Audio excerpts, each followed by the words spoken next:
All right, everyone, welcome to another Premier League review. Late. Again, that's just how it's going to be. In fact, I'm sort of muddling through because we've got the CSGO Major around the corner. We're probably going to be doing the No Majors Club. I've got content I've got to get done. There's a ton of other stuff going on. It's busy times. This is going to be a bumper Prem review because obviously we have to go kind of back in time, and essentially what's going to unfold in this episode is the tale of how Arsenal bottled the league. It's clear to me now the kind of faith that I had coming into the hard yards of the Prem, that Arsenal had this kind of mental fortitude and resilience. Maybe it was a bit naive of me to expect that from such a young, inexperienced team, and indeed a team that had a disappointing season. Arteta nearly lost his job before they go on this miracle run, and they're the front runners for most of the league, and they're doing it playing excellent football. Now, obviously, there's caveats and context we'll talk about. I focused a lot on the injury of Jesus coming back from the World Cup and how that might affect them. In reality, it didn't affect them when he was out of the team, but he has come back and looked a fraction of the player he was before he got injured. I think there's no doubt about that. Also, Saliba has just been a huge miss. They're vulnerable at the back. A lot of their games are typified now by giving away silly goals. How we're going to do this episode of Premier League review is we're just going to talk about the teams and do a catch-up on each of their fixtures and how it's relevant to the overall picture of the league. Now, I'll say I wanted Arsenal to win the league. I'll always take Arsenal over City. Obviously, I'll take any team over City winning the league as things stand. But I will just add, I think this bottle is so egregious. I think it probably is the worst one since Keegan's Newcastle. And obviously, as a Newcastle fan, I'm happy that we're not, lugging that around. We blew a 12-point lead and eventually, ended slipping up, dropping a load of silly points at the end. And I think Arsenal here, as you'll see from these games, they've just done, pretty much the same. So let's go through it in order. Let's start with on the 16th of April, Arsenal go away to West Ham. Now, remember, this is obviously before West Ham had their little rally, their little flourish, and they were really struggling still. They'd only just, they were sat on 30 points. They were very much in the mix of potentially getting relegated. And obviously, Arsenal were coming off a 2-2 draw at Liverpool, which I think is acceptable, even though I think Liverpool are obviously a fraction of themselves right now, and they need a complete midfield rebuild while they're bedding in two strikers that aren't familiar with the pace and style of the Prem. I think if you're Arsenal, you have to set yourself, 4 points from these two games, Liverpool and West Ham. And I definitely backed Arsenal to win here. They came out of the traps. This is another problem I think I've noticed with Arsenal in this difficult period of the league. What they end up doing is, for reasons I can't understand, they come out, they're so intense, they do this high style, pressing, using the channel, Saka, Martinelli, and they just blow teams away in the first 30 minutes. But then after that, it's they can't keep that intensity up, and maybe it's unrealistic to think they can, but at the end of the day, when I watch City do keep that intensity up. So, if it's a stylistic thing and Arteta is saying, we can get a lead with unbelievable intensity at the start and then we can hold that lead, that tactical decision is ultimately what has cost them points in these games. And so this was a 2-2 draw. It was exactly like I described. Arsenal are 2-0 up within 10 minutes, and at that point you should just be able to go on and win the game. They gave away a sloppy penalty, missed a bunch of chances in this one as well, and ultimately did the cardinal sin of massive amounts of possession to very little production. In fact, what's super interesting is the holes in Arsenal's defence were so glaring. West Ham were able to just get these balls that sort of intersected the midfield and immediately started putting the defence under pressure. it so transpired that West Ham had less than 30% possession, but generated 16 shots and scored 2 goals. Obviously one's a penalty, sure, but, were able to have this real menace every time they went forward. Indeed, there were a couple of opportunities for West Ham to steal this. And so things that really stood out for me in this game is the inclusion of Vieira. Fabio Vieira is not like his famous Arsenal namesake. He is quite possibly the worst midfield option they have in terms of seeing first team play. He's too lightweight for the Prem and certainly not clinical enough in his passing. He seems to put a lot of balls into areas rather than picking out a man. And unfortunately, when you're playing in a team that like to play as neat and precise football as Arsenal, they're expecting, balls into feet, balls into space as they're making the run on. That's perfectly paced for them to come on and maybe whip a first-time cross in using that width. And Vieira just doesn't seem to have the range of accurate passing, nor is he particularly strong. Now, the problem in this game also for me was I think Partey's gone off the boil quite a little bit towards the end of the season. I know he's a, rightly villainized figure in the league, but when Arsenal were at their best, Partey was lethal from distance, fantastic range of passing, positional awareness to break up play and allow Arsenal to quickly rally. So he was ultimately the focal point of a lot of counter-attacks. And he's been poor in all of these games. He was poor here by his own high standards. And I'm just kind of left scratching my head a little bit. It'll become a bit more apparent later on. I won't belabor the point in the West Ham game you could barely remember because it's nearly a month old now. But, the signing of Jorginho, for example, was sort of heralded as like, maybe have another anchorman option and use him like, close-up games. It might be quite a savvy signing. And he's barely featured. And I don't really understand why. I think Trossard is another player, and this was quite pointed in another game we'll talk about. But for me, Trossard, you sign Trossard. I think Trossard's looked good. Since he's at Arsenal, he's got desire. He puts himself about, even though it's not his natural game. In the West Ham match here, just too lightweight. Another thing that happened in this game, we've talked about it before on Prem Review, Saka missing the penalty, and I don't know why Saka's on penalty duty. I don't know why people keep doing it to Saka. Southgate did the same thing. He's one of those players who's excellent at what he does, but he's not a clinical penalty taker. He's not like an Ivan Toney type character or someone like that, or Matt Letizia, someone who's just not going to miss a penalty.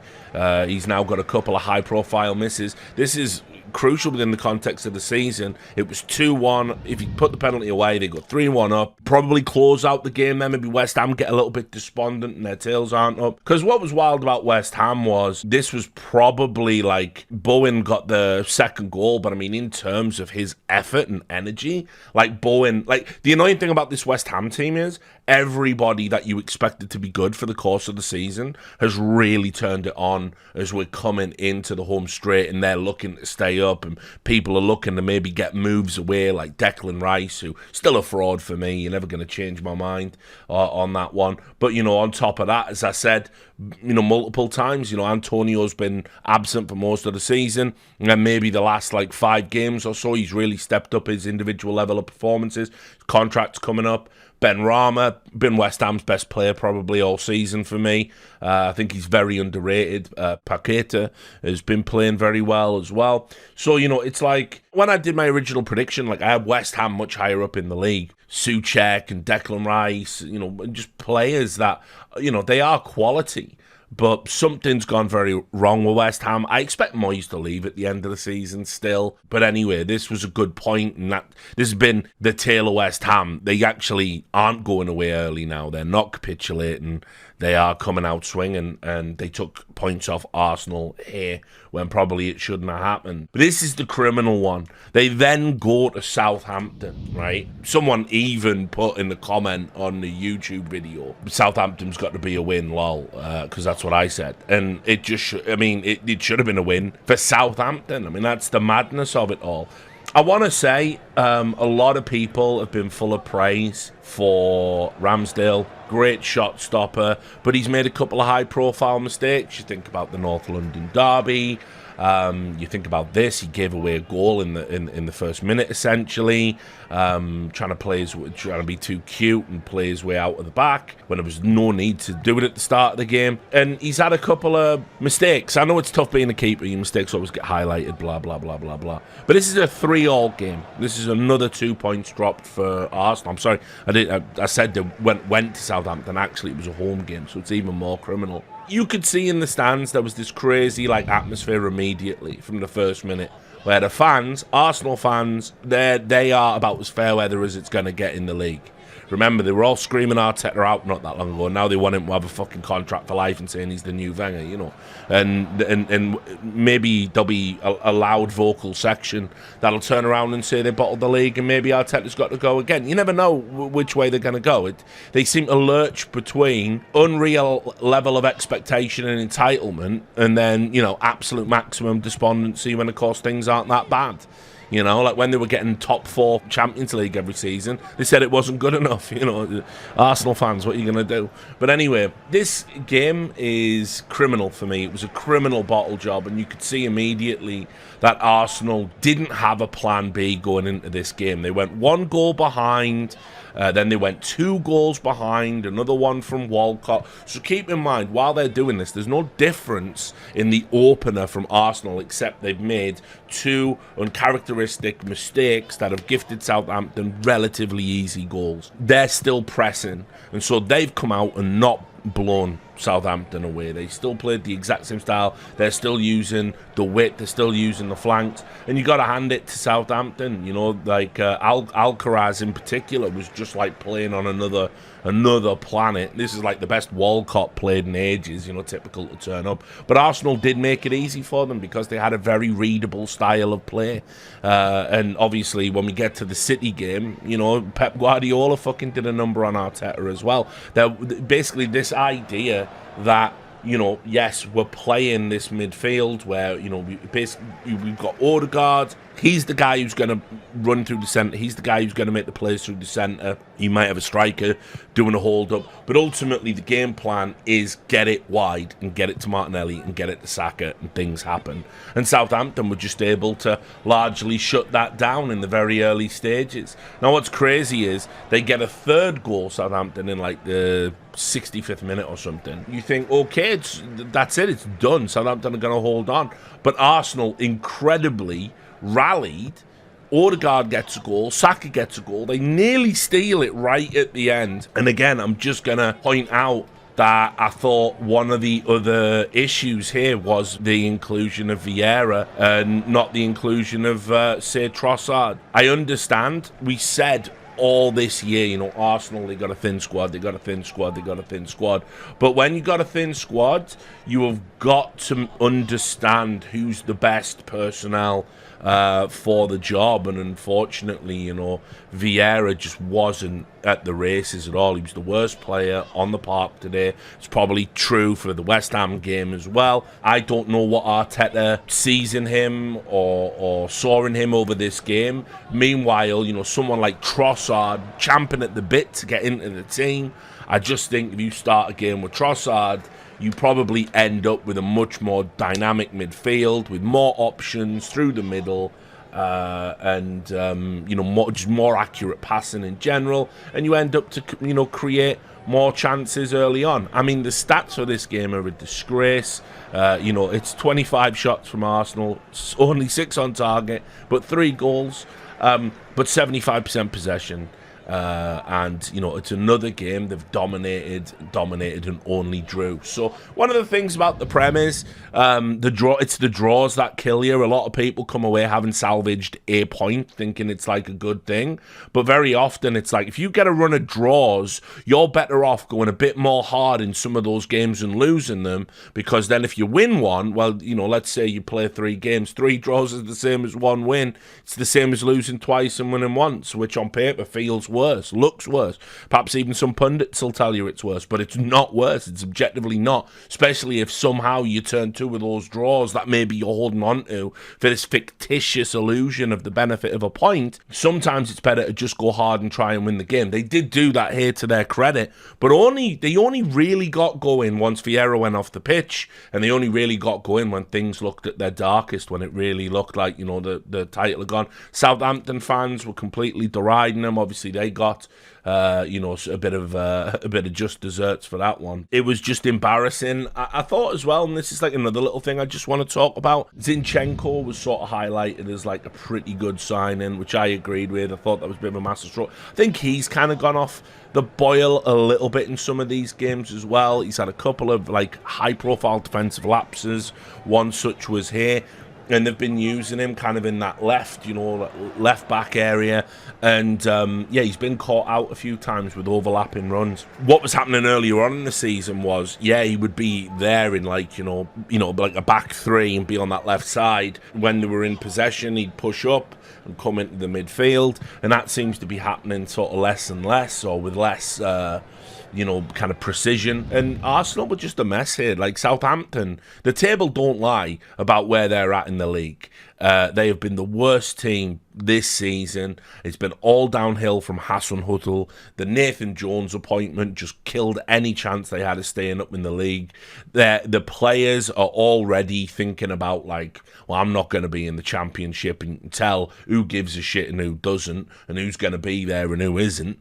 And so when teams are like down on their luck like this, and you're Arsenal and you're at home, you've got to put a hurting on them. And then, of course, obviously, you got to pick yourself up for the next game if you're Arsenal, and that's the fucking travesty, because they got to play City. And I'll just say in one word, right? I mean, obviously, you know the score. It's 4-1 to City. City absolutely humbled them.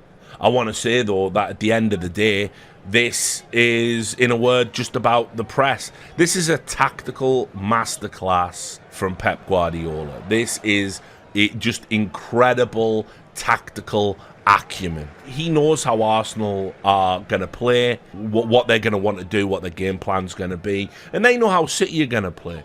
But Pep's done a change-up, and what they started doing was they didn't play it out from the back to neutralise Arsenal's press. So before we get into any individual performances and player stuff, basically what happened here tactically. Arsenal, they like to do that press, they like to put you under a little bit of pressure, win the ball, get it into the channels, have midfielders on the edge of the box, have Jesus and Ketia, whoever's the tip of the spear, in the box, making a bit of a nuisance of themselves.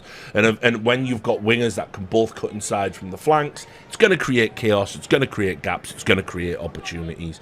And that's basically why, Odegaard, Martinelli, Saka, Martinelli's the top scorer at the club, And City know that. And City can take their chances, but why take their chances? So what they started doing with the quality they've got is they started, playing these balls that just neutralise the press. They're just going long. They're dropping these long balls into zonal areas where players who are just incredibly talented, De Bruyne and stuff like that, they've just got the touch to bring the ball down and be off on their way for an attack. And so what you've ended up doing, if you're Arsenal, you've got overcommitted players at one end who are trying to do the press style, and then you've got people essentially having to turn their backs and chase, and you've got a very rickety, sketchy back, defensive line that suddenly are having to deal with, Haaland making all these, zigzag, the darting runs off the shoulder. You've got to have to worry about De Bruyne, beating a man. You've got to worry about Grealish, who, listen, I've been one of his biggest critics. He's sort of come alive these last few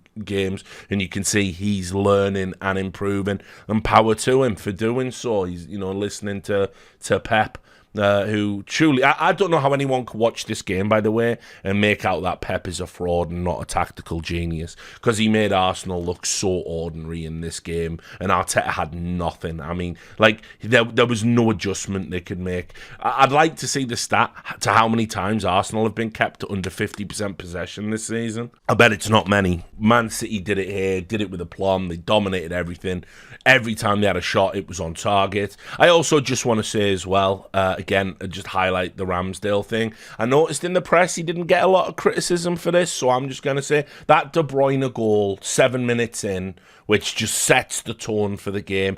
For me, Ramsdale shouldn't be getting beat from there. It wasn't a super powerful shot. It was low to the ground. Yes, it's curling. It's curling in from outside the post. They're very difficult to judge a lot of the time. But when you're a keeper, you set up and you've got your lines, and so you know where the ball's going to be. And for me, he was late getting down to it. And so, a couple of times now with Ramsdale, where in them first 10 minutes where you want your keeper to be big, strong, decisive, imbue the defence with confidence, he hasn't done it. And everyone will talk about how great he is because, he's going to have another good performance. He's going to have another great shot-stopping performance at some time. He's not a bad goalkeeper, but he's had a couple of moments that haven't helped. It's contributed to the bottle job. I think, mentally, he's had some issues as well. What can we say about City that hasn't already been said? De Bruyne, he's one of the greatest midfielders to have ever played in the Premier League. The numbers don't lie.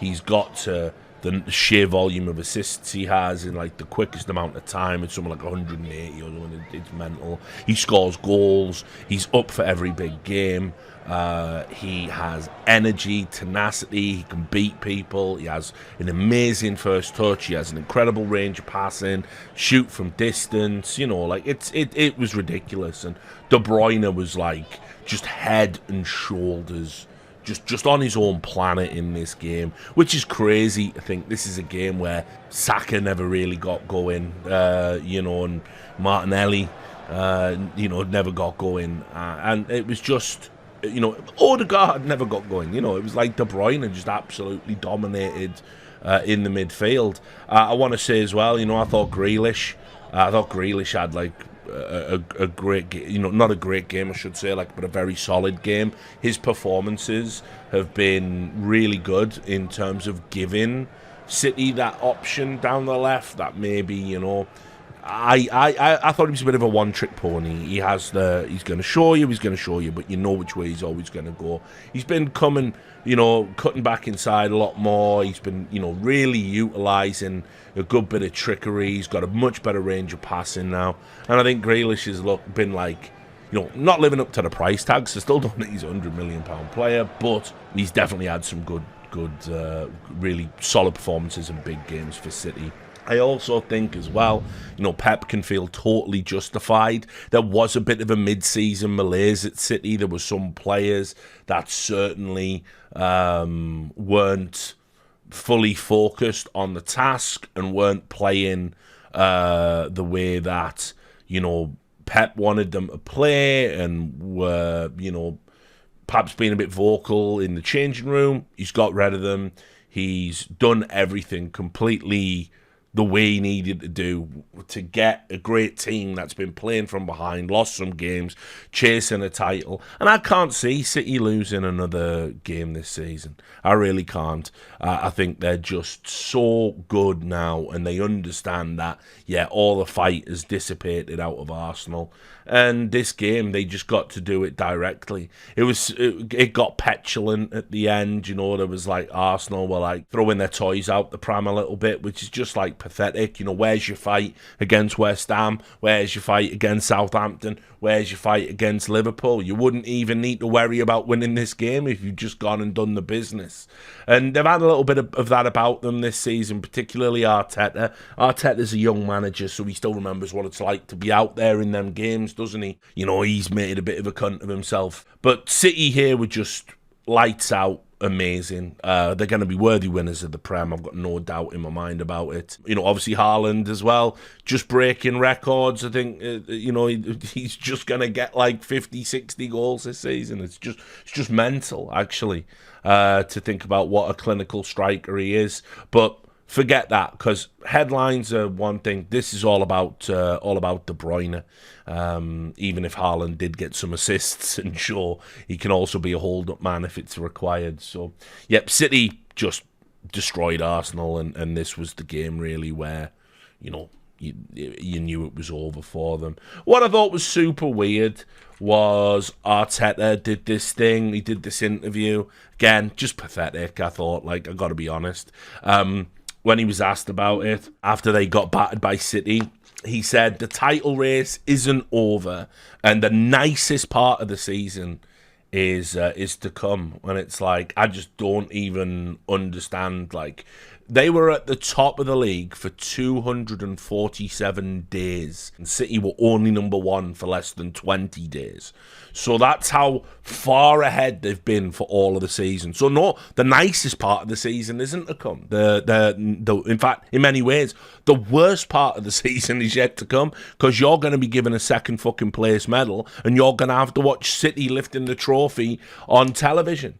So I just don't get it. I've got the quote. I'll read it exactly so you can judge for yourself how stupid this is. He says, we can still achieve the Premier League, so there are 5 games to go and a lot of things are going to happen still. When I look at it, this is not over. It's not in our hands anymore. What is in our hands to try and win the games we have left, and the rest is down to City. I have not had to pick up the mood of the players. They keep the fire in the belly. What we have to do is forget about what happened last week, learn from it, and move on to the next game. So I just, just platitudes. Don't get what he means by nicest part of the season is yet to come either. Like, thought it was really embarrassing. But don't worry, they did at least get to have a game against Chelsea, which is, just a fucking easy layup at the moment. Arsenal won that 1-3-1. Odegaard 2 goals, Gabriel Jesus 34. Chelsea just, in terms of form and how they've looked, one of the worst teams in the league, but I won't harp on about that because we are going to bang on Chelsea in just a little bit. A one-sided affair. I mean, Arsenal's intensity in this game was the same old story. But what's interesting, again, even Chelsea managed to get a possession foothold in this game in the second half.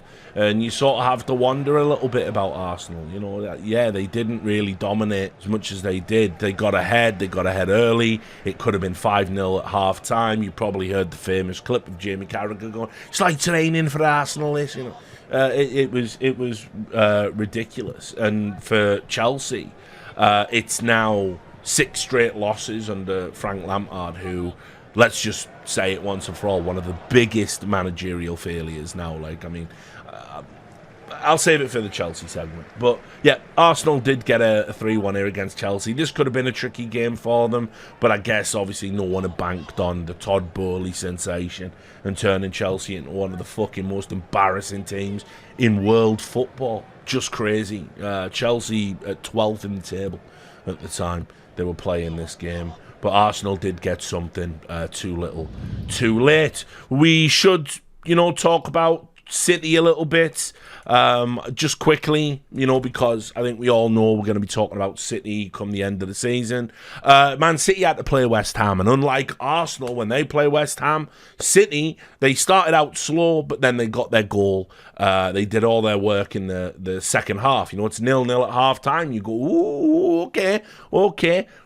Pep Guardiola switches some stuff up, and of course, obviously, they go on, Aki, Haaland, and Foden, and it's 3-0, and it's comfortable. They've now scored 1,000 goals 1,000 goals since Pep Guardiola joined, which was like in 2016. So just ridiculous numbers. Haaland obviously now has broke the Premier League record for goals. So he took that away from Alan Shearer, who they had the record with 34. I mean, at the end of the day, it's not just about Haaland's goals. Haaland's goals are a byproduct of, yes, he's a phenomenally talented striker and he's very positionally aware. He's big, he's physical, he's quick over a short distance, he understands space. Just a perfect striker, like one of the best strikers I think I've ever seen. And then, City's midfield has really come into its own. As I said, we talked a little bit about the development of Grealish. In this game, they had other options as well, around them. I think even Phillips played in this game. But yeah, this was just a well-oiled, machine. Rodri getting it done. Silva was there in the mix. It was just clinical City. This is the difference. City play the teams Arsenal play and they blow them out the water. Arsenal drop points. And then the other one, you had the Haaland setting the record. The record is ridiculous, just in a modern context. And it just makes me think back to the Rory Jennings clip where it's like, Haaland will be lucky to get 20 goals and all of this stuff. And as it happens, he's gone on to be the most prolific Premier League striker in the history of the league, with still time to expand on the record. And as I said, he's got his goals in Europe, goals in the Cup.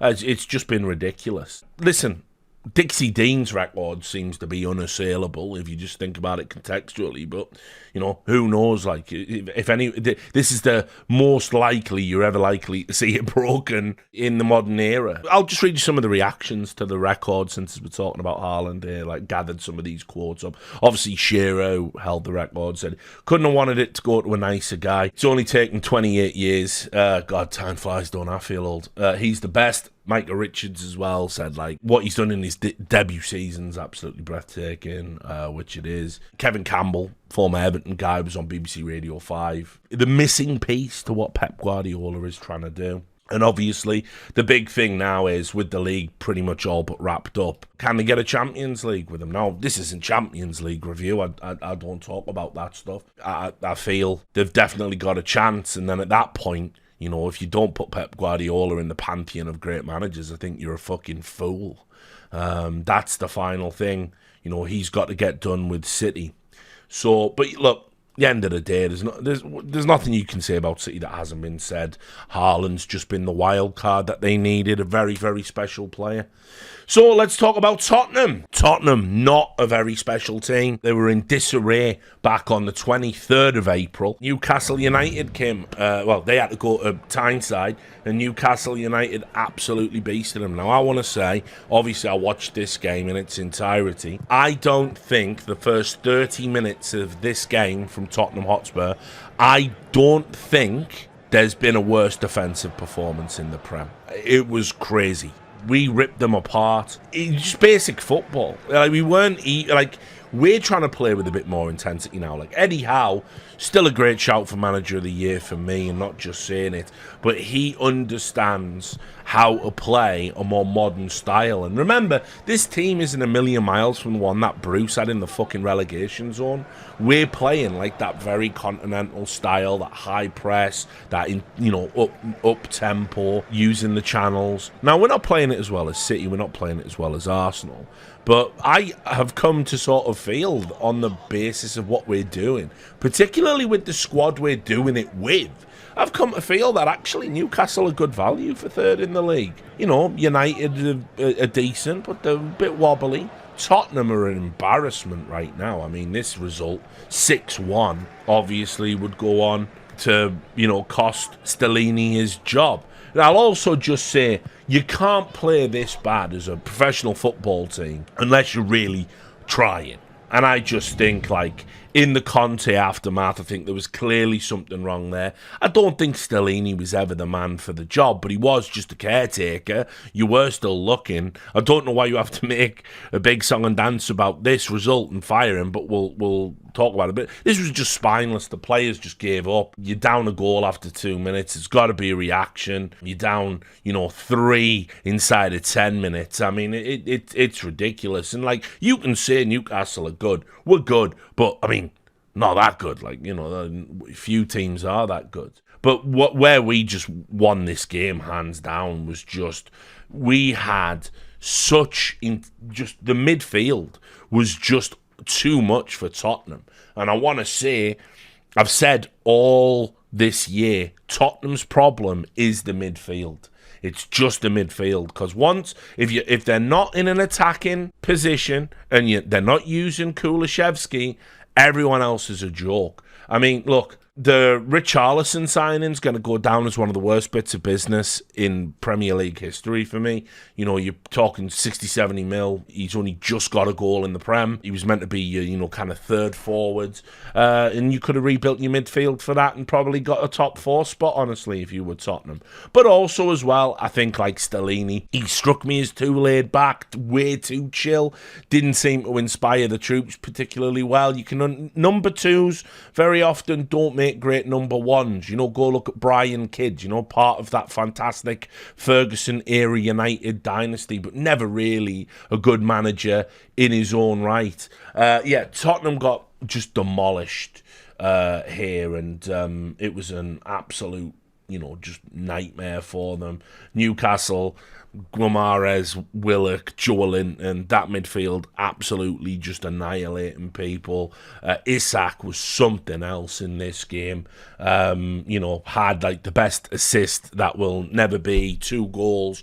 Just a great signing, and things bode well for the future. Looks like Newcastle United are going to hold on to get that top 4 spot, and it's crazy to think about them being in the Champions League with Champions League money to spend. So regardless of what happens with this review about whether or not these people should have ownership of a Premier League club, it doesn't matter. Meanwhile, for Tottenham, this game just, there's nothing to analyse, there's nothing to talk about beyond it was an embarrassment.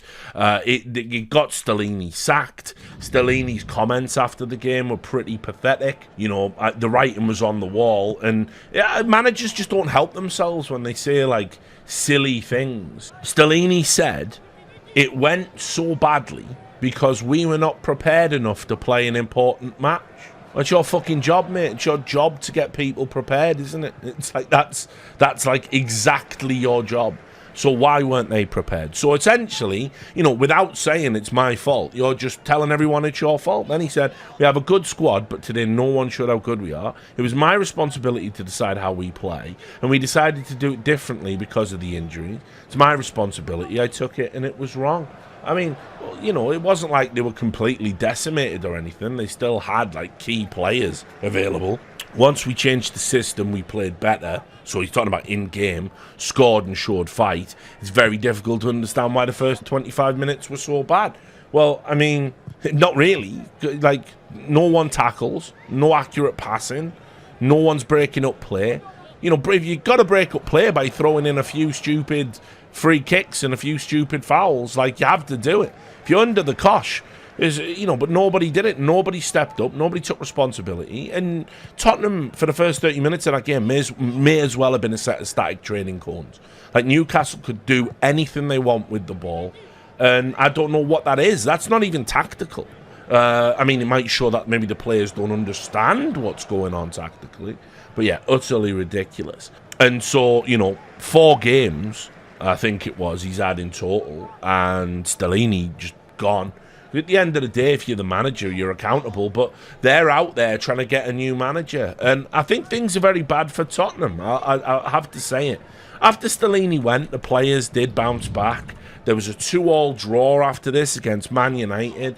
It was Man United's turn to do the classic thing of throwing the 2-0 lead.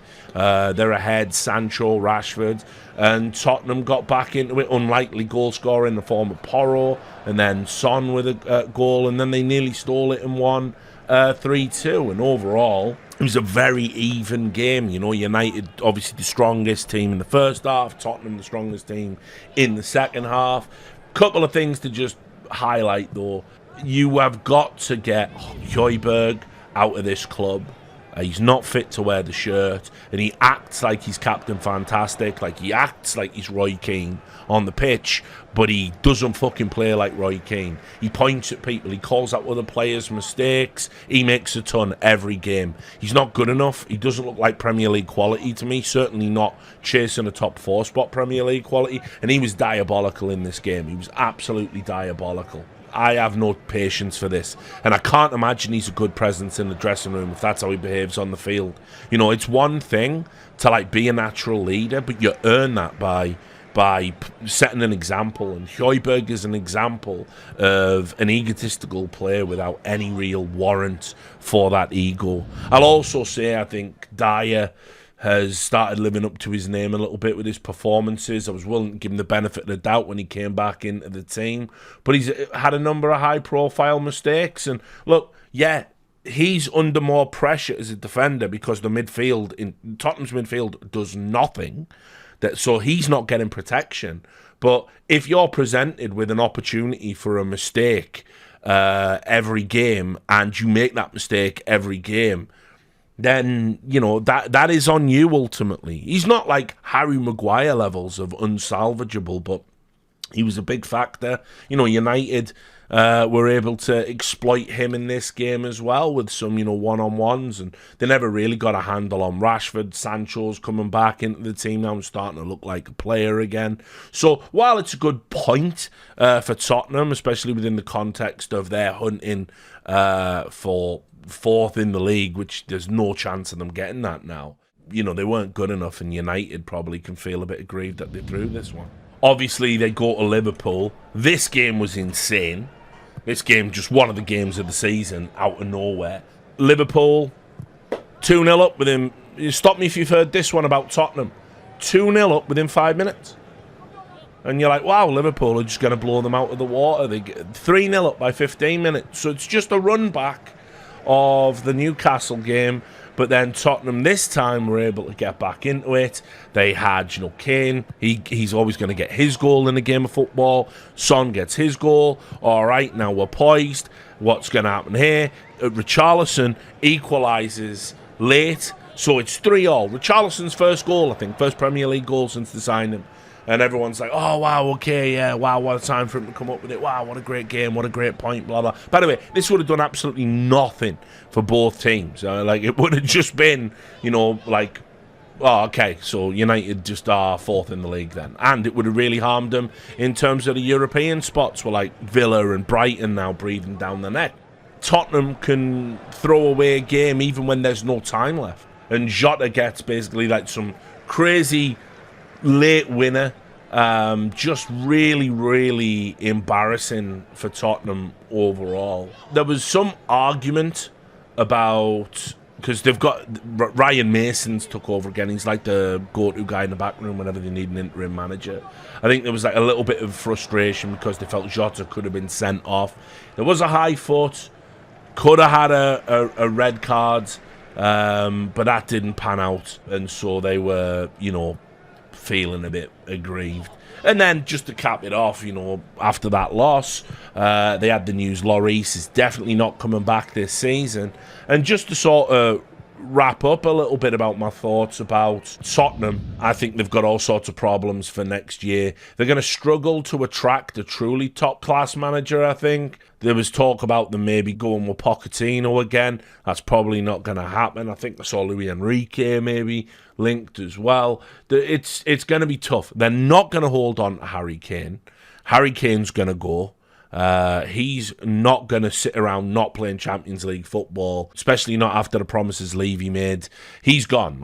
He's the big summer signing. Maybe for United. Who knows where else he could go? I mean, don't forget, he was linked with Bayern at one point. I think he just wants to get, a Champions League or come close to a Champions League. Get one of them in his trophy cabinet to go with all his goal-scoring records, and that's fair enough, right? So, especially if you're Harry Kane and you watched Alan Shearer languish at Newcastle and, get nothing out of it. So, Tottenham are in all sorts of trouble. They had to get top four, and in many ways, it's kind of interesting because their bottle job of the top four is sort of run akin to Arsenal's bottle job of the league. We can obviously talk a little bit more about Newcastle as well while we're just here and we're talking about that. Everyone vying for the top four spot. Newcastle have, held their nerve very well. We went away to Everton. Sean Dyche's Everton. I really thought this game was going to be a tough one for us. It wasn't. Callum Wilson, brilliant, nearly a hat-trick. He gets 2 goals. Joe Linton, Joe Linton's scoring an okay defensive midfielder these days. It's madness. Murphy with another goal. I mean, obviously, he's not got a future at Newcastle because he's not good enough, but he's chimed in with a ton of goals and looked really good, and he's in the starting lineup. This is what Eddie Howe's capable of. It's absolutely crazy. Everton, they just didn't have anything in this game. Once again, man of the match performance from Isak, who is just so exciting, for the league. I'm really looking forward. I think I saw some crazy comparisons. Somebody said he could be the next Thierry Henry. Come on, let's fucking put some respect on Thierry's name. Like, no player is the next Thierry Henry. I saw Thierry play live on a few occasions, and he's one of the best I've ever seen with my own eyes. I mean, don't get me wrong, I was blessed in the time to be going to football games when the Premier League was crazy. You know, I got to see Zola play in person. I got to see Gianluca Vialli, rest in peace, play in person. You know, I've seen some, just at Bergkamp, I've seen some unbelievable players, play football with my own eyes. And, Isak is young, learning the game, just an amazing talent. And I think, honestly, the future in Newcastle, Callum Wilson's done great, stayed fit for a season, played really, really well. But I think in the summer, probably it's the opportunity to maybe get him a move to another club while he still has some years in him, and we can really focus on Isak being, the number 9, because I think he's a goal scorer. He's proven that. He's had a great debut season in the Prem. Just, keep in mind he had an injury as well, kept him out for a few weeks. But he's also very good with the ball at his feet, and he's a striker that will press as well.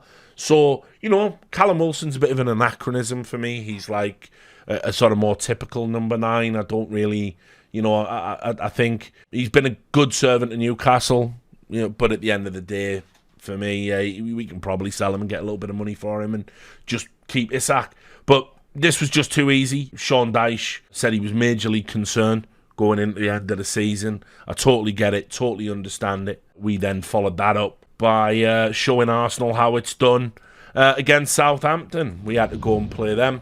They had to come and play us. And we ended up winning 3-1. So that's how it's done. That's how it's done, Arteta. Couldn't live with us, couldn't live with the press, couldn't live with, Callum Wilson was really good in this game. You know what I'm saying? Like, he's sort of the, from a bygone era. But Wilson was just 2 goals again. Up to 15 in the Premier League, which is decent. Obviously, when you've got crazy players like Haaland, the numbers don't look particularly great. But yeah, a fantastic comeback win for us at home. And we haven't faltered at all. We haven't faltered in that top 4 race.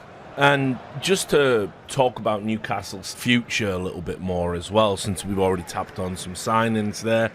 We're being linked with players like Neymar all of a sudden has been in the papers. Ronaldo's been talked about on at least 2 occasions. And Eddie Howe's come out and said, you know what, no, that's not how we're going to do things at this club. We couldn't even afford them. And I just hope that the owners resist the urge to put in this big marquee signing, force a marquee signing on Eddie Howe. That's not going to fit into what he wants to do. And I think, we can all learn a lot from what happened at Chelsea with Graham Potter.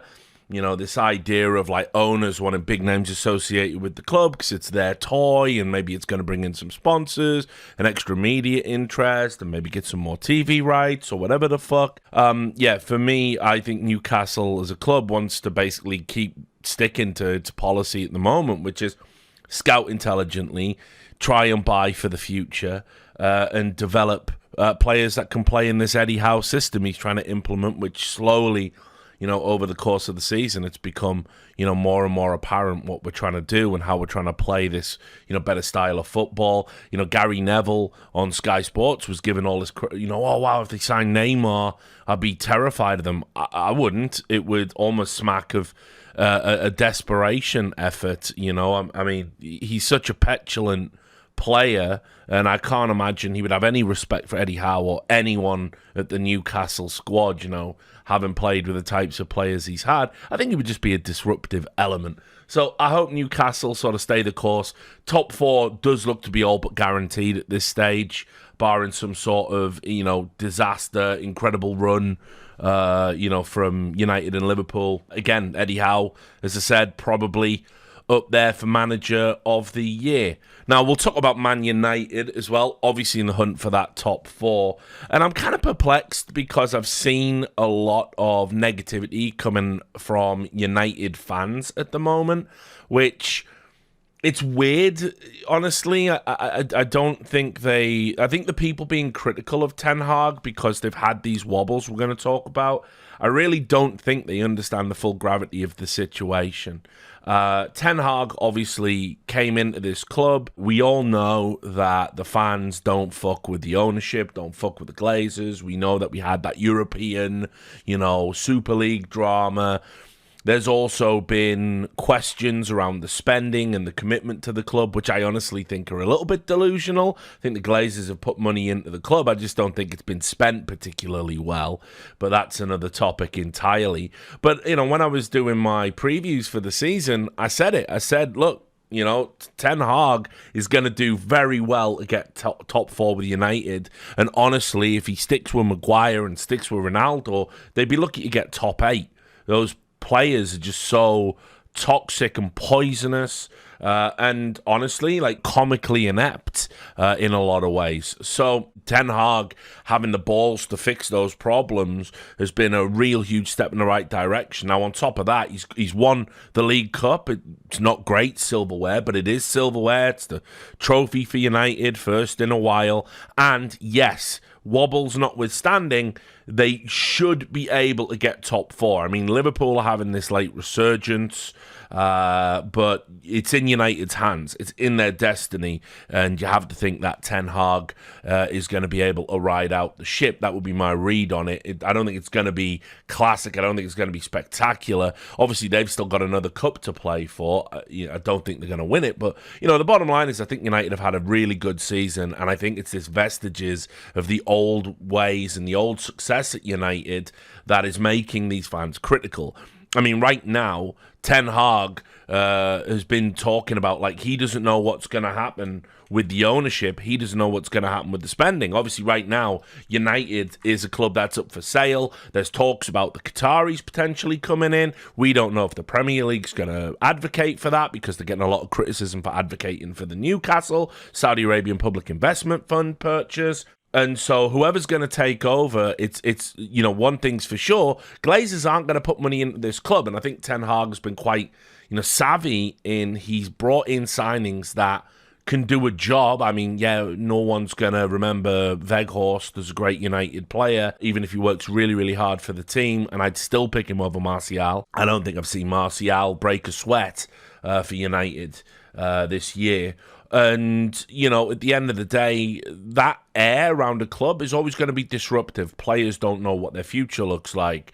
Manager doesn't know who he's going to be able to bring in and improve. It creates a little bit of uncertainty. And they really needed to wrap this up as quick as they could if they were serious about creating an environment where the club could truly be successful and just think about the football. Now, in a recent interview, Ten Hag said what's going to happen about, these bids for these players you've been linked with. And he said, I don't have influence on that. I don't know. The only thing I do know is that Manchester United is one of the biggest clubs, among maybe the 2 biggest clubs in the world from a fan base perspective. So I think this club has to compete for the highest in the world, Champions League, Premier League. But in football, you need funds to construct squads because the level from your players makes you successful or not. Now, for me, looking at the United squad, it's not great. I mean, I think he's done wonders to even be in the top 4 at this stage with this squad, and I think he definitely needs to sign 3-4 players at a minimum, including,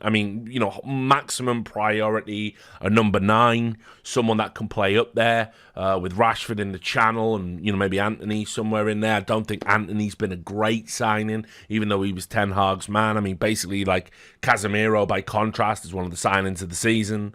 In terms of what he's brought United, they need a rebuild at defence. De Gea's going to go. I mean, we all know that's coming. Ten Hag is not a fan. And realistically, the way Ten Hag wants to play, with this playing it out from the back, countering the press with passing quality, you need that keeper sweeper. You need a keeper who's good with his feet. That ain't De Gea. And I think De Gea is a good shot stopper. He's one of those players who, even in an erratic season where he will cost you points, he will also win you points just through his natural shot-stopping ability. But he's going to go, and they need a long-term replacement, a goalkeeper as well. So there's a big rebuild job on at United. It's going to cost them a lot of money, and they need whoever comes in needs to back Ten Hag with the spending.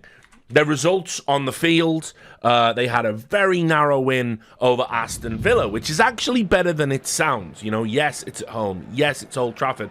This was Villa, who were on a 10-match unbeaten run, one of their best streaks since the 90s. Unai Emery has worked wonders there, and Villa have had this late run to play themselves into contention to be in Europe. Beating them at home is actually legitimate right now because they are the form team in the league. I mean, I think actually after City, the literal form team in the league, I think it goes something like City, Villa, Liverpool, maybe that's interchangeable. So, you know, they're right up there. This was a good result. And it was a goal for Bruno Fernandes, who's been much maligned. You know, I even said, you know, that after the disastrous performance against Liverpool, where he just seemed to give up, but he was wearing the captain's armband, I'm very surprised that, you know, he's still in there and Ten Hag's kind of kept the faith a little bit. I thought there would have been a punitive measure because Ten Hag don't fuck around like that.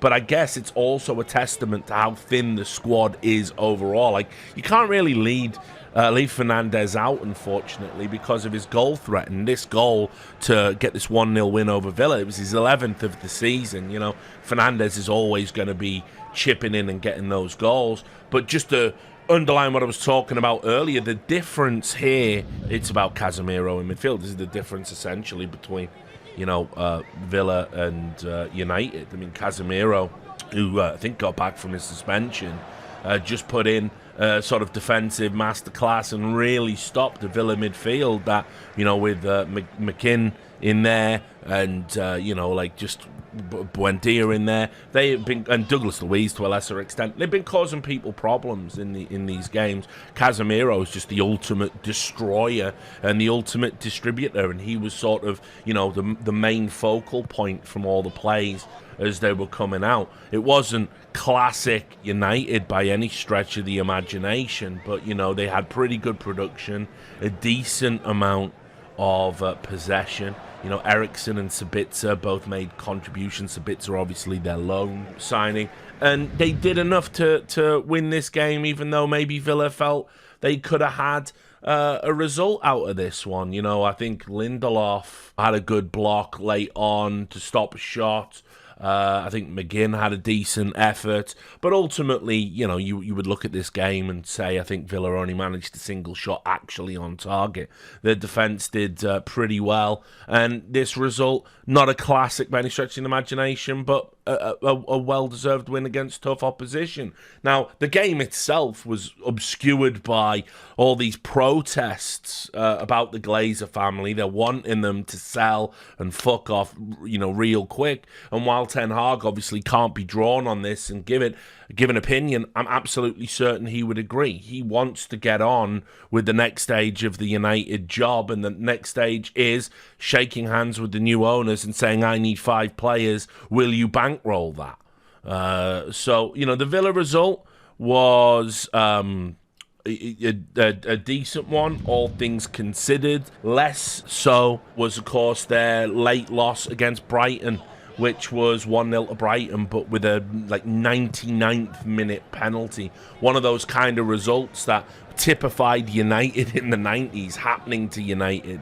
while Brighton continued this incredible chase for Europe. It wasn't great. I mean, look, this game, they looked leggy. They looked a bit tired, United. They didn't seem to have the quality to get at Brighton. They really struggled to keep possession, and when they had possession, they didn't do a lot with it. You know, obviously, Luke Shaw, I think, had a pretty decent game right up until the end. You know, it's his mistake that leads to the penalty. It was just one of those things where they'd done enough to get a 0-0 draw within the context of the season. Remember, United are really looking at 4th or 3rd.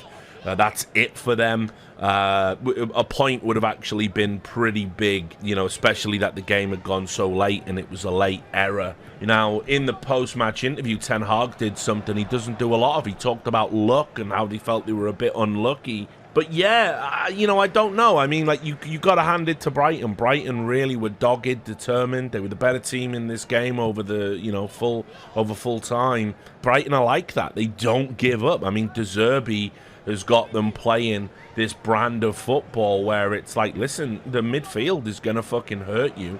And then obviously they had, an experienced striker in the form of Welbeck just holding up the ball. When you add, like, the likes of Matoma in there, obviously McAllister, who's playing in that deep role. I can never pronounce his name. Buonanotte, I think it is. Buonanotte was good in this game too.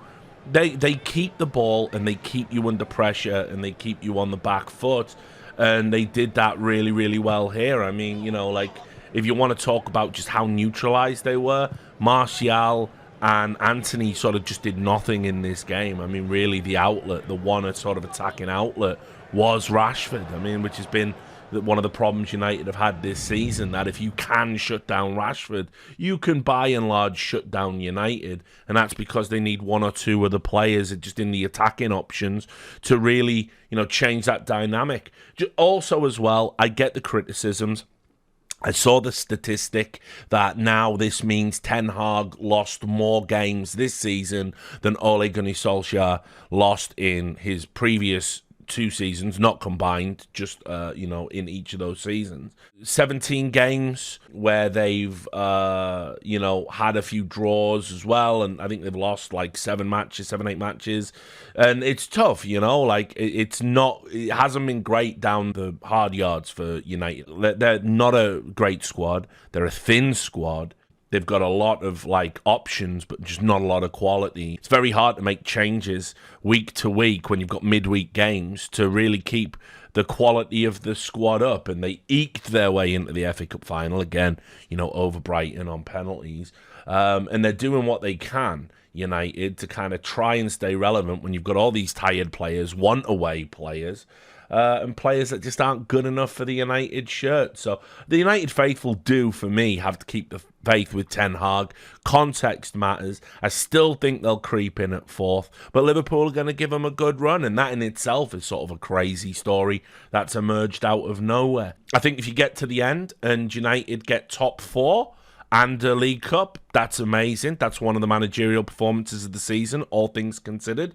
Not that he'll get many plaudits because he's at United. I think also if you were to finish 5th but win the FA Cup and the League Cup, same thing goes, although I know to most football clubs now, they would trade the FA Cup to be in the Champions League, even if it meant at 4th spot. Now, we're talking about Brighton. I have to talk about Brighton because we don't really talk about them a lot. We've been focusing on the bottom and the top, not really the middle, the chase, to get into Europa. This was a Graham Potter propaganda podcast, wasn't it? For a lot of time, people used to point that out. Potter went to Chelsea. It was a disaster. De Zerbi came in and just replaced Potter and didn't make a single solitary misstep. I mean, it was absolutely one of those moves where you sort of left a bit underwhelmed. But De Zerbi's been absolutely fantastic. Brighton's one of the best run clubs in the Prem. They scout their talent fastidiously. They have brought in incredible players. They play great football. They really are an exemplary club. And for a small market town, what they've achieved is absolutely fantastic. And I really want them to kick on and get into Europe and reap some of the financial windfall that will enable them to keep bringing in these wonderful players to the Premier League and playing their wonderful football. But I've got to say, sometimes, I know I just said Brighton, don't really give up. This Forest game, they lost 3-1 to Nottingham Forest. This is on the 26th of April now. They lost 3-1 to Nottingham Forest. Totally out of left field for me because I think Forest are diabolical and I think they're one of the teams that should still go down. That's my read on it. I've been saying that since the start of the season. I also, by the way, if they were to stay up by finishing 4th from bottom, I think given the money they've spent and the signings they've made, that would still be an absolute embarrassment and you would still have to sack the manager, but whatever. But yeah, Forest got a 3-1 win over Brighton and Hove Albion. And it just doesn't tell the full fucking story at all, because it's very rare Forest score 3 goals. It's very rare Forest, honestly, have 3 shots on target. And you're probably looking at that thinking Forest pulled out one of those late season performances and battered Brighton. No, that's not what happened. I mean, Brighton absolutely tortured Nottingham Forest. It was one of the most dominant performances in terms of possession and output that you're going to see all season. It was 75% possession for Brighton, an even 75, 17 shots, 7 on target, 7 corners. They just absolutely battered Forest and just couldn't find a way through. It's got to be said, the addition of Navas, a bit of experience in goalkeeping. I think Navas has made some incredible saves for Forest at key moments, giving them a new dimension in games, especially important when you consider they don't really attack, they don't really score goals. This wasn't like Brighton played bad. Like, Matoma was still great in this game. McAllister was still great in this game. Buonanotte was still great in this game. It was just one of those where, for whatever reason, the chances just didn't go their way, and Forest were able to somehow, for the first time ever, clinically take theirs. And, it was a performance for Forest that was typified not by the regular names. Like, usually, we've talked this season about, Brennan Johnson, we talked about Gibbs White.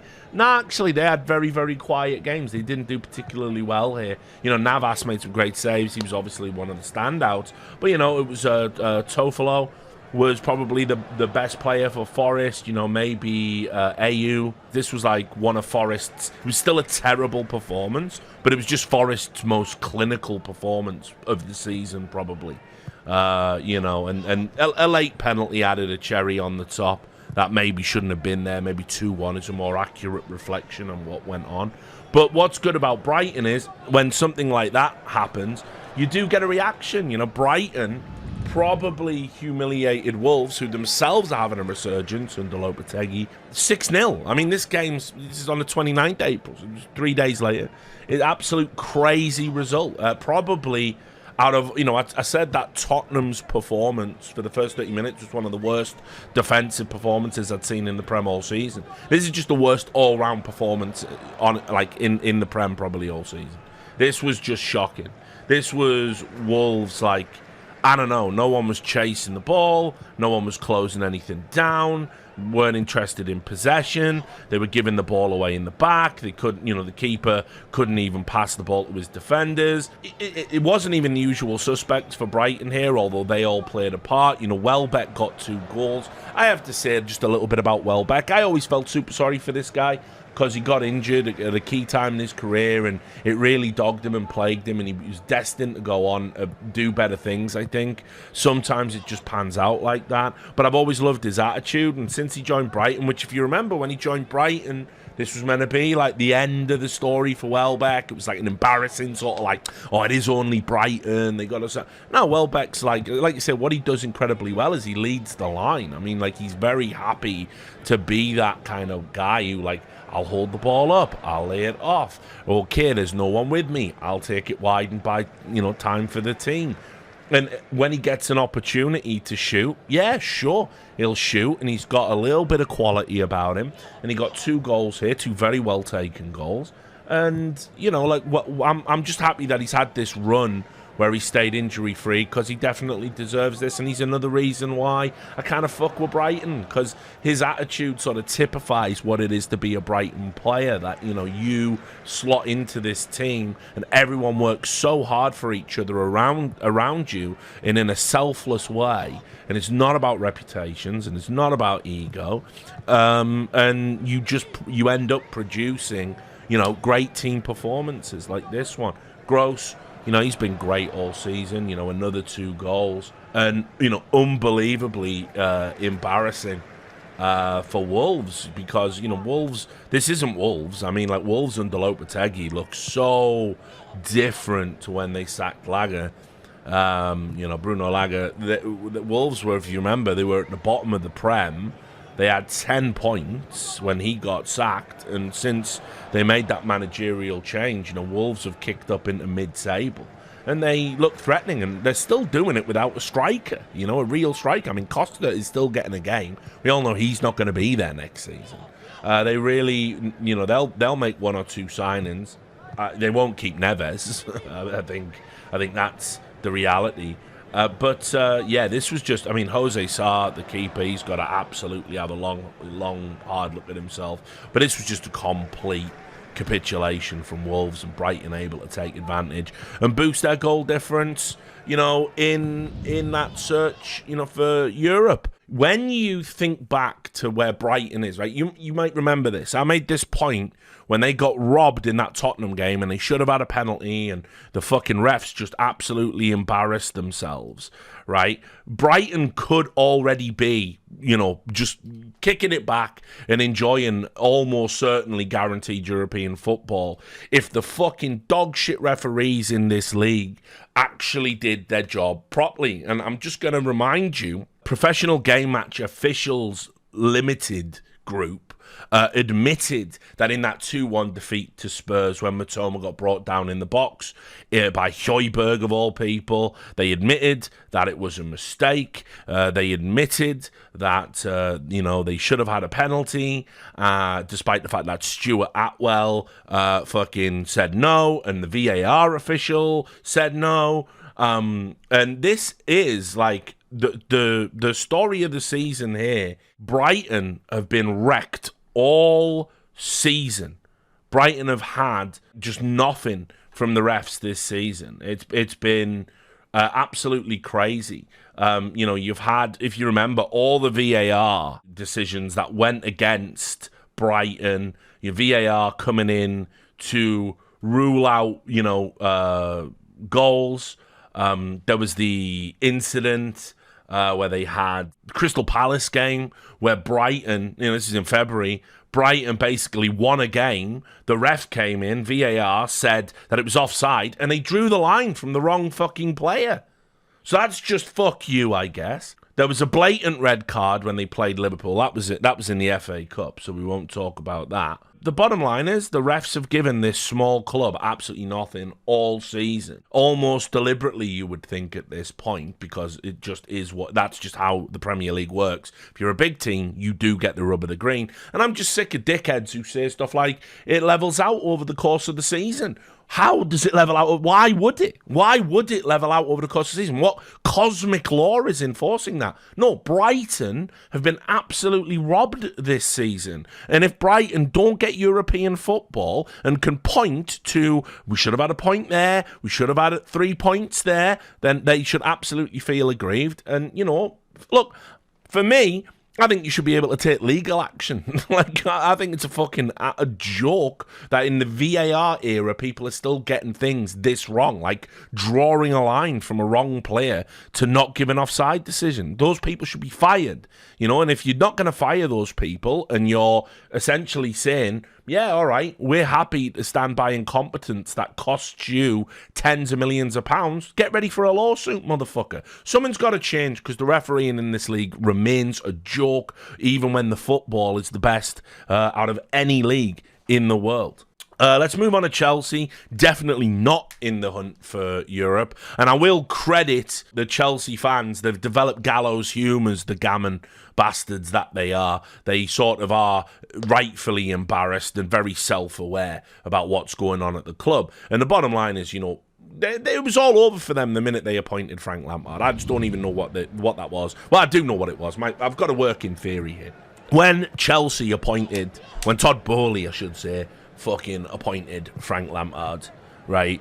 There was also talk about Steven Gerrard being a potential, like, you know, gatekeeper manager, come in for a little bit, or maybe he's going to be the full-time replacement. He just wants to meet these people.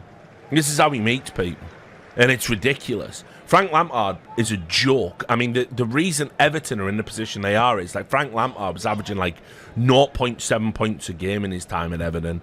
He's absolutely led them down to a very bleak place where Sean Dyche is having to work miracles with one of the worst squads in the Prem to try and keep him up. Lampard has just proven he's not a manager. He's not made of the right stuff. It's never going to, not at the highest level, you know, it's never going to happen for him. After Derby, he's just looked like a very mediocre man. And the thing is, he's been brought in and he knows which way his bread's buttered, and everyone in the media defends him and says, oh, he loves this club, he loves this club. Win a fucking game if you love this club.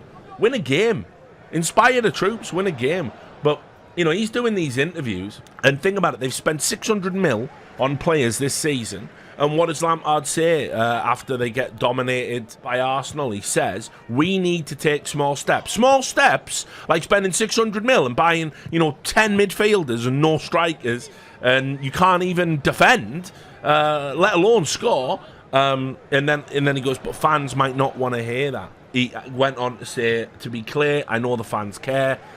They care. Oh, no, sorry. The players care. I know they do care. They do care. They have all their reasons to care. He said once he's done this and leaves Stamford Bridge, I don't want to be an interim manager at my next job. I'd actually like to be able to work in something that feels it has an opportunity to go the way I want it to go. This job had the way you wanted it to go. You could have won the games. You could have took this fantastic squad of players and you could have, unraveled the mystery of it all. You could have figured out how to win a game. No, but you can't, Frank. You can't do that. It's staggering. Like, Chelsea basically just wrote their season off. You bring in a new manager now, the new manager you want, your Pochettino or whoever it's going to be, and you said, tinker, fuck around with this squad until the end of the season. Tell me who's staying. Tell me who's going. I've got more money than sense. I'll bankroll you again in the summer. That's what you do. You don't bring in a caretaker manager and then basically just finish above the relegation zone after spending 600 million. Like, they're going to be at the bottom end of mid-table by the end. It's one of the biggest embarrassments in football. And, credit to Fulham, at least, for, finishing above their local rivals. Just to talk about the results, they lost to Brighton back on the 15th of April. Brighton continuing that run I was just talking about. Gallagher got Chelsea's goal. Brighton won 2-1. Absolute scorching goal from Enciso. It was, just a classic Chelsea performance at the moment, in the sense that, they're not great at the back. They're bizarrely not really great in the midfield, although, they can theoretically play, and they don't have shots. I mean, look, again, so this is Brighton. This is Brighton away at Stamford Bridge. Brighton, again, the dominant force in possession, nearly 60%. Brighton, 26 shots against Chelsea. Who is stepping up in the midfield to close people down? Wasn't Kovacic. It's not Mason Mount. It's not, it's not Mudryk, obviously, natural winger. You contrast that. Chelsea managed 2 shots on target in this game at home against Brighton. It's not good enough. It's nowhere near good enough. It could have been worse. I mean, Kepa, made a ton of good saves, obviously, based on those stats from this game. About half of those shots were on target. Chelsea just all at 6s, at 7s. Just embarrassing. Chelsea, are closer to the relegation zone than they are to the Champions League after spending 600 mil. And obviously as well, they follow that up. They go to Brentford. These are the teams you don't want to play if you're Chelsea right now. If you're a pretender like Chelsea, you don't want to play them. So it's Chelsea at home again. This is on the 26th of April. They're playing Brentford. Well, obviously Brentford turned them over. Same old story, right? No quality, nobody shooting, on target for Chelsea. Get this. This is the opposite. So Chelsea this time had the possession, 70% possession, 4 shots on target. And again, probably your best player is maybe your keeper or N'Golo Kante. N'Golo Kante, since he's come back in, he's doing what he can. He's quality. He's just too good for this shit. Even at his age, but he is bossing the midfield, running, and then it's just he breaks away, gets into that gap in front of the defence, the defenders, back on their heels. He can pass wide. There's nothing down the middle. There's no one in the box. There's no one making those darting runs, putting the defenders under pressure. Chelsea don't have that player. They're relying on Ziyech to be a fucking striker. It's nonsense. It's absolutely nonsense. As soon, by the way, as they realised they weren't going to get a striker in the transfer window, they should have just kissed Lukaku's arse and done this for a season. Wouldn't have been ideal. Wouldn't have been great. But who knows, But something had to happen. It was that, or you just buy a striker if you're going to spend 600 mil. I don't know how many times I can say it. But anyway, so Chelsea, obviously, they lose again, and they lose basically in just the same way. No shots generated whatsoever. Chelsea, it's the most embarrassing thing I've seen in the Prem. legitimately. I've seen teams lose in stupid ways. I've seen teams throw titles. I've seen tantrums. I have seen players fight their own teammates. You know, you name it, I've seen it. I've followed the Prem since it was born. Right? The idea that there's anything more embarrassing than a team that should be a guaranteed top four, that had one of the best managers in the world, fires that manager, spends 600 mil, brings in one of the most highly touted young and upcoming managers in the Prem into the club, then fires him after like 3 months and has to pay like £26 million for the privilege, spend 600 mil, and they can't even finish in the top 10. I've never seen anything like that, and this is it's just a humiliation. Leeds, we don't talk about them a lot neither. Well, guess what? We're going to talk about Leeds, because Leeds are really in it. Leeds are really up against it, and they've just done the craziest thing you can do when you're in trouble. But let's just talk about how we get there, right? You are Leeds. You are in a relegation dogfight. You are at home against Crystal Palace. You lose 5-1. This is one of those games that, by the way, I know Roy Hodgson come out and he was all fucking like, yeah, look at me, like I'm a great manager. This could have just as easily happened under Vieira, and I still think Vieira's firing is a disgrace. But whatever. Leeds, I mean, where to begin? Like, what can you say about this game? It's not even that they didn't have possession. It's not even that they didn't have chances. Leeds just have this weird thing about them where every time the opponent wins the ball, the defence, and to some lesser extent the midfield, are so disorganised, it just feels too easy to get through. You can go wide, you can go through the centre, you can take them on direct for pace. Their defence just never seems to reform once it breaks down, and you just beat Leeds basically by catching them cold from broken play. They're a prime team to get skinned on the counter-attack every time, and once they let in one or two, that's generally it. They're done. I mean, they will, their heads go down, they start walking around the pitch. It's just crazy to me that a team that is in this much trouble sort of has this lack of survival instinct. You know, chase the ball down, you know, reform a line. You know, you're all over 6s and 7s in broken play, and you're putting your hand up and trying to play off sides. No, just go close down the man, go win the ball. They're not doing it. They give up 5 against Palace, right? You know, okay, freak result. That can happen, right? But then you have Liverpool, and again, it's at home for Leeds, 6-1. So you got 6. Yeah, Liverpool are resurgent. Yeah, Liverpool are having a bounce back. Yeah, Liverpool suddenly believe out of nowhere after this terrible season they can actually somehow get back into the Champions League, which will, you know, infinitely assist Klopp's rebuild job. But you cannot. Like, here's the thing: when you're one of these teams, if you want to keep your job, it's not about the points. It's not just about the points. You've got to get points. And, you know, Grassi's been getting a point a game, right? Like, on average. Like, he's definitely improved them since Jesse Marsch. There is no doubt about that. But you can't have these capitulations, because the perception is you've lost the dressing room. The players don't respect you. Your system will not make the players work.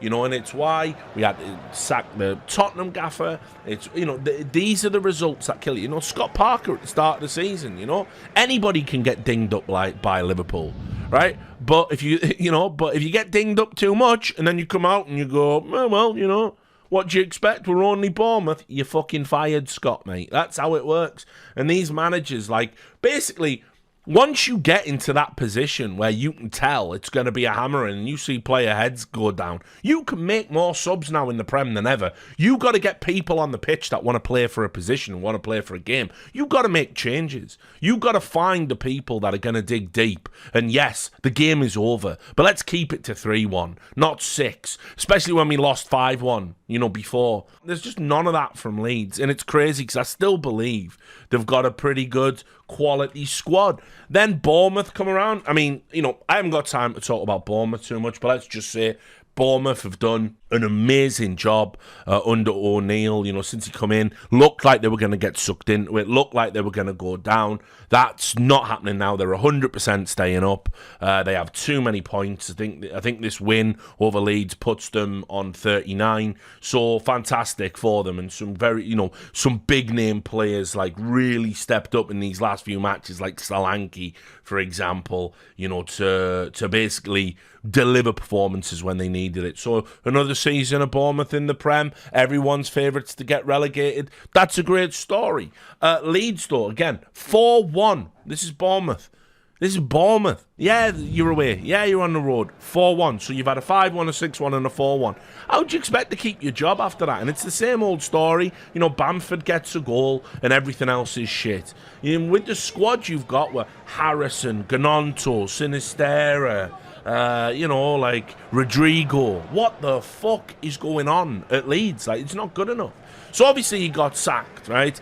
And he come out, Javi Gracia, and said basically, look, I defend myself. I got more points, than my predecessor. People are overreacting due to the nature of the results, is what he said. I've got to hear the report in The Athletic, where he defended his record. He says, we got 11 points in my 11 matches. Everton got 8 points. Leicester and Southampton took 6, and Nottingham Forest 5. So everyone else down there got fewer. My evaluation of my work is that we could have done things better, of course, but we arrived in a difficult position with 10 matches without a win. We left the team outside the drop zone, so this is the evaluation that is most crude and real about points and a place in the table. It is the most objective verdict. Now, here's the problem, my old friend, and I feel like I should be doing PR for some of these people, but it's just real talk. You cannot say things like this after a run of results like that, where you've shipped 15 goals in 3 games, you scored 3, and you're saying, yeah, but everyone else is worse than us. Because the problem with that is, yeah, that might be true. That might have been true for the 11 games, with the 11 points you had, and you might have been doing better than all the other relegation fodder. That is an objective fact.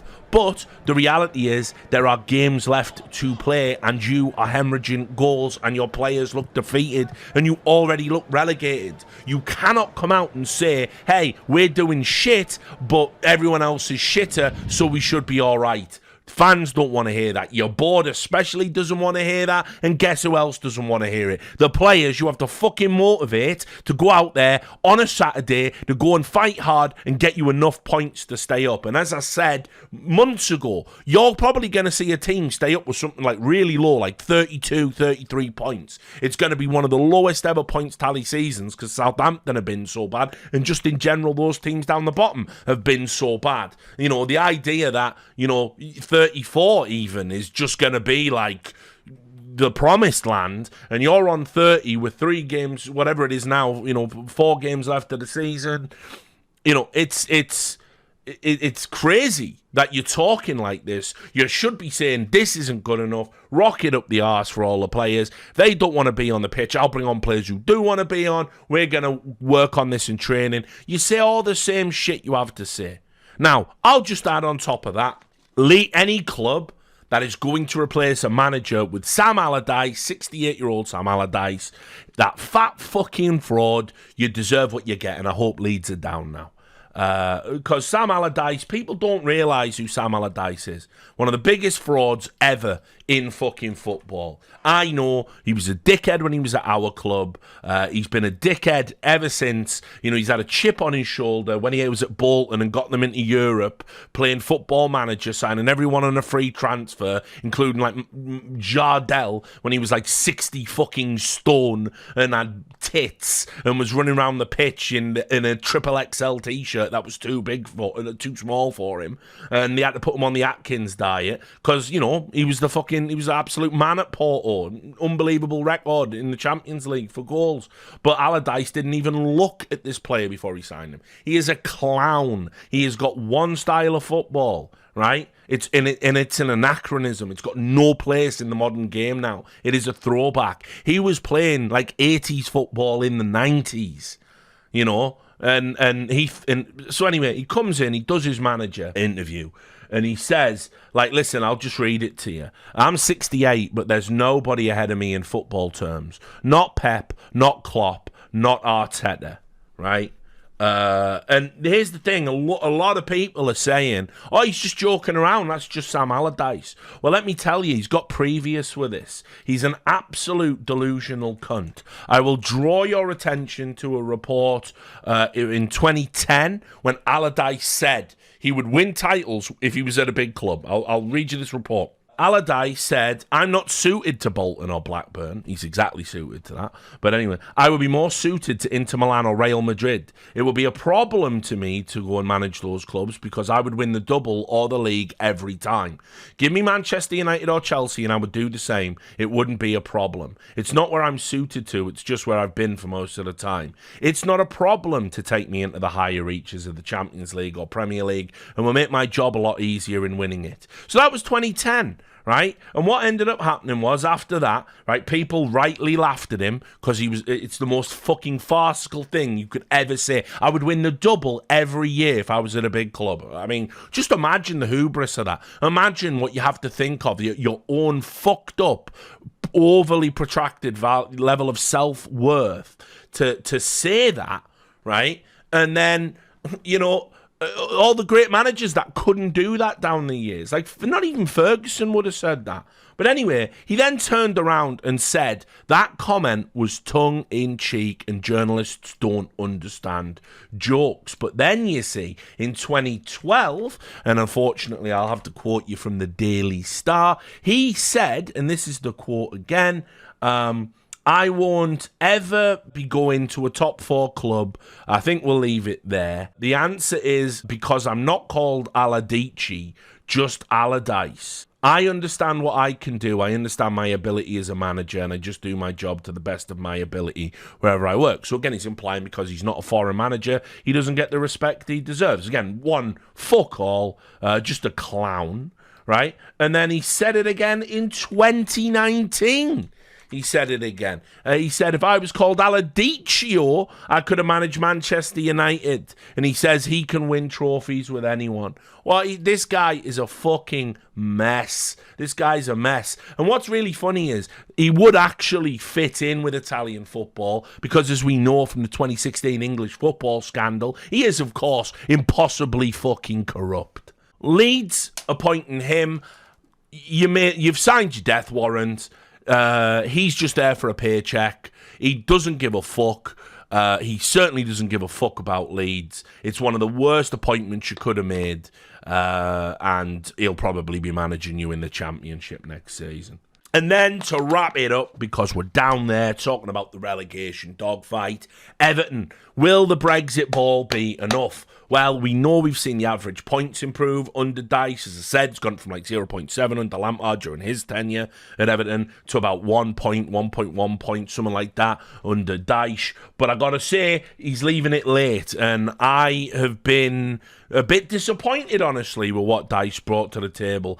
This was really kind of underscored by what happened with Fulham. Remember, Fulham's season is effectively over. They're not going to be able to get into Europe. They certainly can't get relegated. They're going to be comfortably mid-table. It's a hell of an achievement still, by the way, under Fulham. Unfortunately, you know, losing Mitrovic the way they have probably blunted them just enough to stop them truly challenging with the Villas and the Brentfords and the Brightons. It just unfortunately went down that way. But considering they were promoted, they should still be absolutely cheering in the streets. And as I said, you're going to finish above Chelsea. So, you know what I mean? It's still been a great season.